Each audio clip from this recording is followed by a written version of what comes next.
இறந்தோர் அனைவரின் நினைவு. இறப்பும் உயிர்ப்பும். நவம்பர் மாதம் 2ஆம் தேதி என்றாலே நாம் அனைவருக்கும் நினைவுக்கு வருவது நீத்தார் நினைவு நாள், கல்லறை திருநாள் என்று கூட நாம் இதை அழைக்கின்றோம்.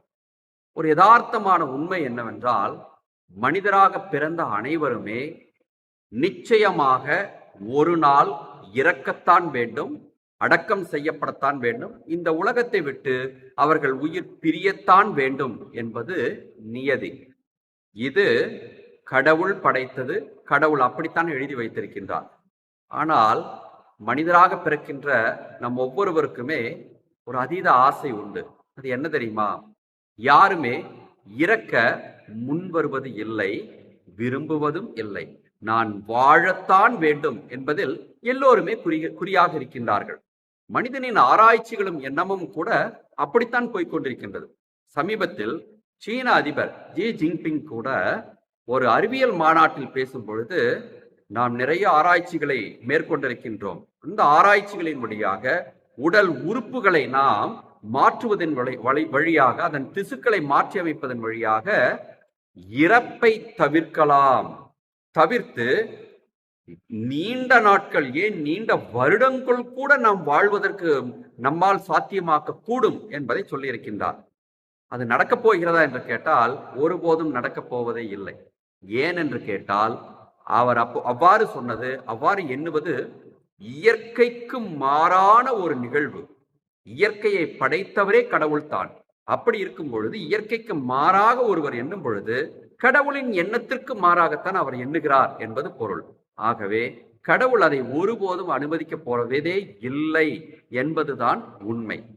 பிறந்த ஒவ்வொருவரும் இறப்பை சந்தித்தே ஆக வேண்டும் என்பது கடவுள் திட்டமாக இருக்கின்றது. இதை நாம் எங்கு பார்க்கலாம் தெரியுமா? நம் ஆண்டவர் இயேசு கிறிஸ்துவின் வாழ்க்கையிலேயே பார்க்கலாம். அவர் கடவுள்தான், ஆனாலும் கூட மனித உருவெடுத்து இந்த உலகத்திற்கு வந்தார். வந்ததால், அவர் மனிதராக பிறந்ததால், மனிதனுக்கு கடவுள் என்ன நியமித்திருந்தாரோ அது அவருக்கும் நடக்க வேண்டும் என்று கடவுள், அதாவது அவரது தந்தையாகி இறைவனே விரும்பி இருக்கின்றார். அது என்ன? பிறப்பு என்று ஒன்று இருந்தால் இறப்பு ஒன்று இருக்க வேண்டும் என்று கடவுள் தீர்மானித்திருப்பதால், ஆண்டவராகிய இயேசு கிறிஸ்துவும் இறப்பை சந்தித்தார் என்பதை பார்க்கின்றோம். அது எப்பேற்பட்ட இறப்பு வேண்டுமானாலும் இருந்துவிட்டு போகட்டும், ஆனால் பிறந்த ஒவ்வொரு மனிதனுமே இறப்பை சந்திக்க வேண்டும் என்று கடவுள் நியதி இருப்பதால், கடவுள் என்ற நிலையிலிருந்து மனிதனாக பிறந்த இயேசு கிறிஸ்துவும் இறப்பை சந்தித்தார் என்பதை பார்க்கின்றோம். ஆனால் ஆண்டவராகிய இயேசு கிறிஸ்துவின் இறப்பில் அதற்கு அடுத்து வருவதுதான் கிறிஸ்தவர்களாகிய நாம் பெற்றுக்கொள்ள வேண்டிய ஒரு நம்பிக்கை காரியம். அது என்ன தெரியுமா? இறப்போடு நமது வாழ்வு முடிந்து விடுவது இல்லை, அதை தாண்டியும் நமக்கு வாழ்விருக்கிறது என்பதை ஆண்டவராகிய இயேசு கிறிஸ்து நமக்கு தனது உயிர்ப்பின் வழியாக கற்றுத்தந்துவிட்டு சென்றிருக்கின்றார். ஆகவே ஒரு பாடத்தை நாம் கற்றுக்கொள்வோம். இறப்பு, உயிர்ப்பு, மறுவாழ்வு, இந்த மூன்றும் இணைந்ததுதான் மனிதனின் வாழ்வு. இதைத்தான் இன்றைய இறந்தோர் நினைவு தினம் நமக்கு நினைவுபடுத்துகின்றது. இதை நம்பிக்கை அடிப்படையில் நாம் செயல்படுத்த வேண்டும் என்றும் திருச்சபையானது நமக்கு அழைப்பு விடுக்கின்றது. இறப்பு, உயிர்ப்பு, மறுவாழ்வு, இந்த மூன்றையும் நாம் ஒன்றாகத்தான் பார்க்க வேண்டும் என்று ஆண்டவராகிய இயேசு கிறிஸ்து நமக்கு சொல்லித் தருகின்றார். அன்பார்ந்தவர்களே, இதை அப்படியே மனதில் வைத்துக்கொண்டு இறப்பை பற்றியும் உயிர்ப்பை பற்றியும் இன்று நாம் சிறப்பாக தியானிப்போம். முதலாவதாக இறப்பு. பைபிளை நாம் நோக்கி பார்க்கின்ற பொழுது 2 வகையான இறப்பை பற்றி பைபிள் கூறுகின்றது. அதற்கு நாம் எங்கு உதாரணத்திற்கு செல்லலாம் என்று கேட்டால், பைபிளின் முதல் புத்தகமான தொடக்க நூல் புத்தகத்திற்கும் பைபிளின் இறுதி புத்தகமான திருவெளிப்பாட்டு நூல் புத்தகத்திற்கும் செல்வோமே. தொடக்க நூல் புத்தகத்தில் முதல் இறப்பு பற்றி சொல்லப்படுகின்றது. திருவெளிப்பாட்டு நூலில் கடைசி இறப்பு பற்றி சொல்லப்படுகின்றது. இந்த 2 இறப்பு பற்றியும் நாம் தியானிக்க போகின்றோம். முதலாவதாக முதல் இறப்பு. முதலில் இந்த உலகத்தில் இறந்தவர் யார் என்ற ஒரு கேள்வி கேட்டால் தாராளமாக சொல்வீர்கள், ஆபேல் தான் இந்த உலகத்தில் முதலாக இறப்பை சந்தித்தவர். அந்த இறப்பு எப்பேற்பட்ட இறப்பாக இருந்தது? உடல் ரீதியான இறப்பாக இருந்தது என்பதை பைபிள் நமக்கு சொல்லித் தருகின்றது.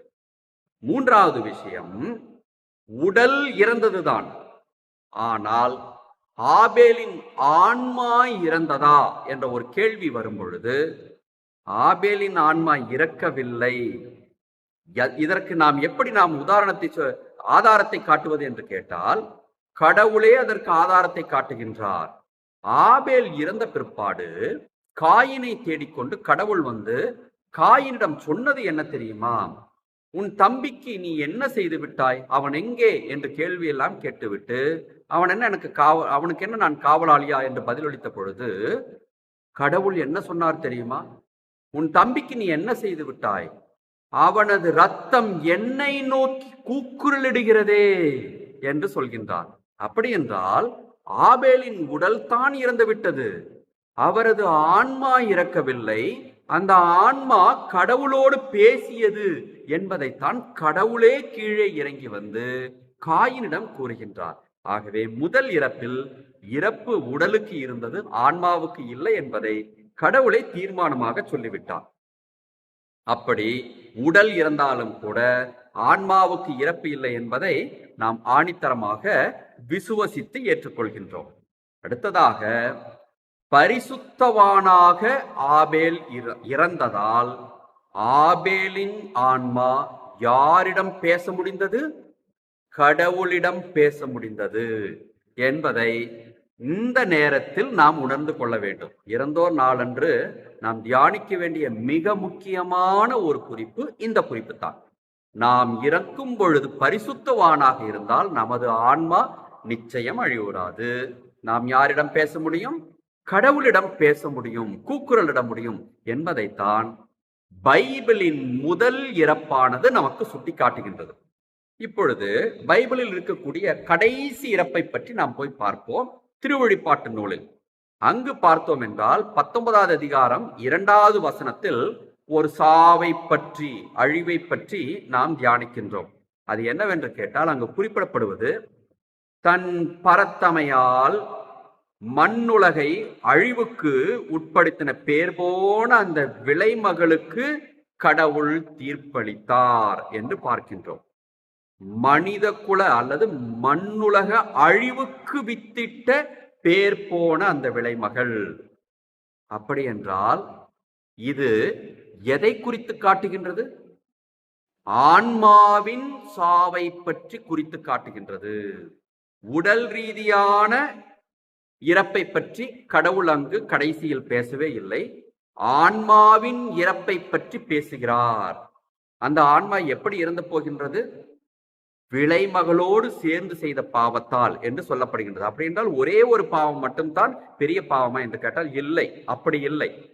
எந்தெந்த பாவமெல்லாம் கடவுளது அன்பிலிருந்து நம்மை நிரந்தரமாக பிரிக்கின்றதோ அந்த பாவத்தோடு யார் யாரெல்லாம் இறந்து போனார்களோ அவர்களது ஆன்மாவும் செத்து போகின்றது என்பதைத்தான் அந்த இடத்தில் 19வது அதிகாரம் 2வது வசனத்தில் கடவுள் நமக்கு சுட்டி காட்டுகின்றார். ஆன்மாவின் இறப்பை பற்றி கடைசி புத்தகம் நமக்கு பேசுகின்றது. அடுத்து நாம் அதிலேயே தியானிக்க போவது என்னவென்று கேட்டால், அங்கு இறந்து போகிறவர்கள், அதாவது இப்பேற்பட்ட நிலையில் இறந்து போகிறவர்கள் கேடுகட்ட வாழ்க்கை வாழ்ந்தவர்கள் என்பதை நாம் உணர்ந்து கொள்கின்றோம். அவர்கள் பரிசுத்தமான வாழ்க்கை வாழ்ந்து இறந்து போனவர்கள் அல்ல, தகாத வாழ்க்கை வாழ்ந்தவர்கள் என்பதை நாம் உணர்கின்றோம்.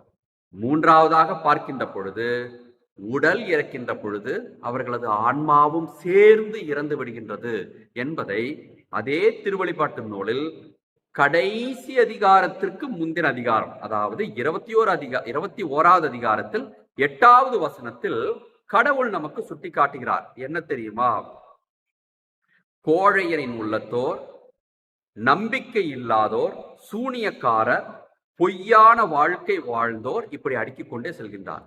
இந்த குணாதிசயங்களை எல்லாம் கொண்டிருக்கக்கூடியவர்கள் இரண்டாம் சாவுக்கு உள்ளானவர்கள். அது என்ன இரண்டாம் சாவு? அதுதான் ஆன்மாவின் சாவு. இவையெல்லாம் தான் ஒரு ஒரு மனிதனின் ஆன்மாவை கரைப்படுத்துகின்றது, நிரந்தரமாக கடவுளின் அன்பிலிருந்து பிரிக்கின்றது. இந்த பாவத்தோடேயே, அதாவது சாவான பாவத்தோடேயே யார் யாரெல்லாம் இறந்து போகிறார்களோ அவர்கள் இரண்டாம் சாவை சந்திக்கிறார்கள். அதற்கு பெயர்தான் ஆன்மாவின் சாவு.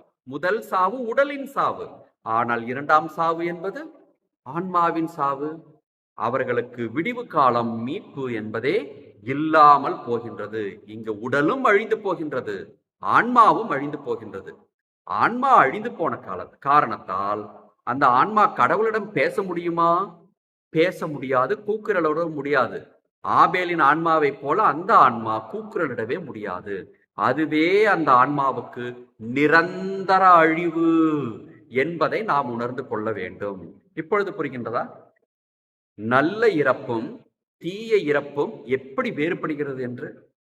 நன்மைத்தனத்தோடு இருந்தவர்கள் கடவுளை நோக்கி கூக்குரல் இடுவார்கள், கடவுள் அவர்களை ஏற்றுக்கொள்வார். தீய எண்ணத்தோடு சாவான பாவத்தோடு இருந்தவர்கள் கடவுளை நோக்கி கூக்குரல் இட்டாலும் கடவுளால் அந்த குரலை ஏற்றுக்கொள்ளவே முடியாது என்பதை பார்க்கின்றோம். இது இரண்டு இறப்பு. அப்படியே உயிர்ப்புக்கு சென்று பார்ப்போமே. உயிர்ப்பை பற்றி பார்க்கும் பொழுது அங்கேயும் இரண்டு வகையான உயிர்ப்பை பற்றி ஆண்டவர் இயேசு கிறிஸ்துவே நற்செய்தியில் நமக்கு சொல்கின்றார். முதலாவது உயிர்ப்பு என்னவென்று கேட்டால் நல்லவர்களின் உயிர்ப்பு.